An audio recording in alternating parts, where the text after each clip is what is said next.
they are scoring zero correctly. So, yep, then for the elected leaders across the UK, we have all the MPs on the app. Not all of them have claimed their profile, but we have some of them that have claimed their profile. But I don't want to be mentioning their names. Yeah, because the app works in such a way that we send a physical authentication code to the elected leaders so that we can guarantee that their accounts cannot be duplicated. Yeah, so once they download the app, we send physical authentication code to their office address so that we ensure that the right person downloaded the app and used the code to activate his account. So if you say Boris Johnson registered on Rate Your Leader, we can't have two.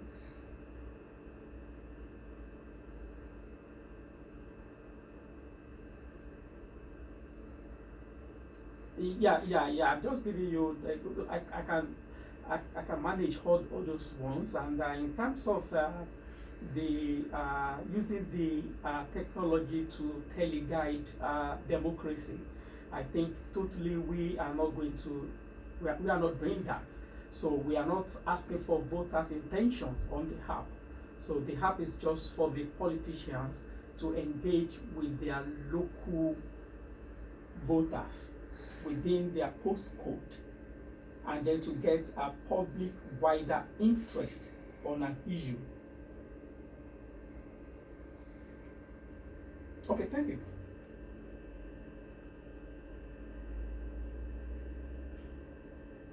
Right.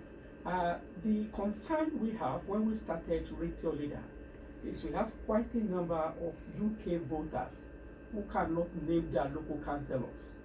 They are taxpayers, and if you ask them, you'll be paying council tax. Can you tell us the name of your local councillors? They don't have an idea. The involvement of local voters on local election is less than 30% in the UK. Likewise, majority of voters in the UK cannot name their police and crime commissioners. They cannot name their local MPs. They are voting for people they don't know. So we thought this should not be so. Something is not right. So that is why we started Rate Your Leader. When you download the app is going to pre-populate for you your local elected leaders, your local councillors, your local MP, your police and crime commissioner, and where applicable, your combined authority mayor.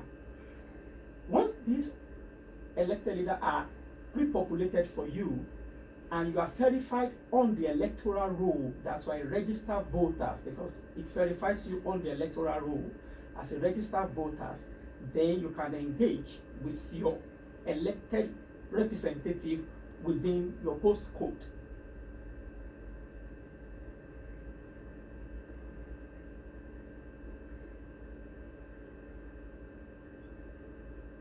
Yeah.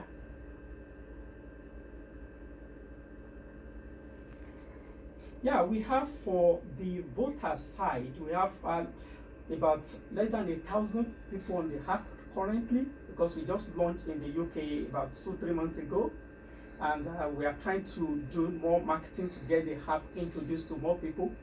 From the elected leader side, we have all the local councillor in England and Wales, Scotland, and we have all the MPs registered in the app.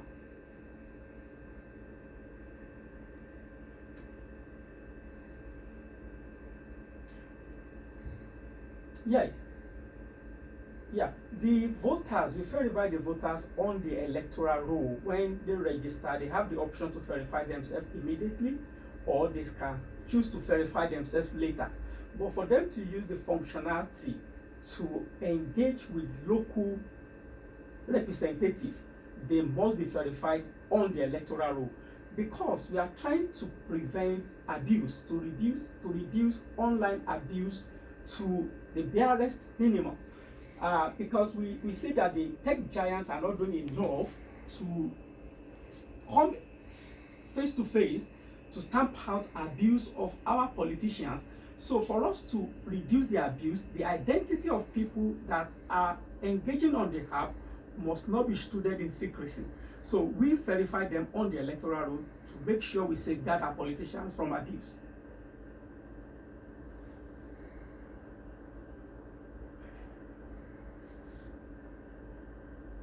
Yeah. Yeah, one thing they should do is to provide an abuse-proof platform where the people can engage with their politicians with respect and dignity. The BBC survey about 2-3 weeks ago, they did a survey interviewing 139 MPs who have suffered tremendous abuse on Twitter. And the outcome of the survey is appalling because this is a platform that doesn't really check what people are posting.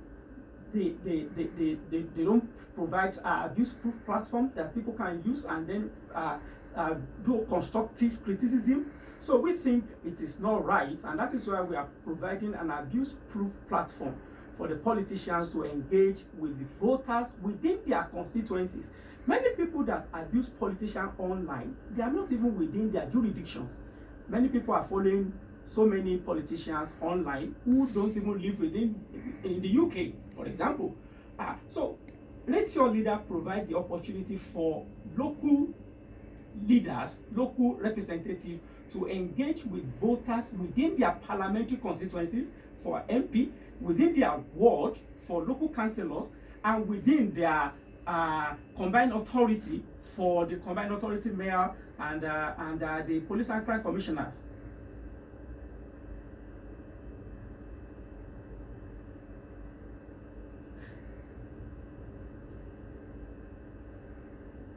The rating. Yeah, the rating is when you raise a question within your ward, everybody that has downloaded the app in your ward or in your constituency will receive a notification that Joel has raised a question, for example, on parking. So when they receive this notification, people can now engage with the questions. And people are engaging with the questions. The question is going to the top of the pile on, for example, my local MP. When the local MP, for example, if he has about 10 questions a day, then he can see which question has wider public interest. As he replies to that question, then everybody that has contributed to that question will receive a notification that the MP or local councillor or combined authority mayor has replied to the questions, and then it triggers the rating scale. So the rating scale is on the responses of the elected leaders, on the responses of the representative, on how they are responsive to the question people are asking from them. What we have currently is for us to send them an email, and immediately you send an email to an MP, you receive an auto reply that they receive thousands of emails in a day, and there is no way I cannot know if there is somebody in my constituency that has raised the question on an email to a local councillor or to an MP. But we want to eradicate that and make their work so simple, because they can be talking to hundreds of people, 1,000 people at the same time, if the wider public interest is established.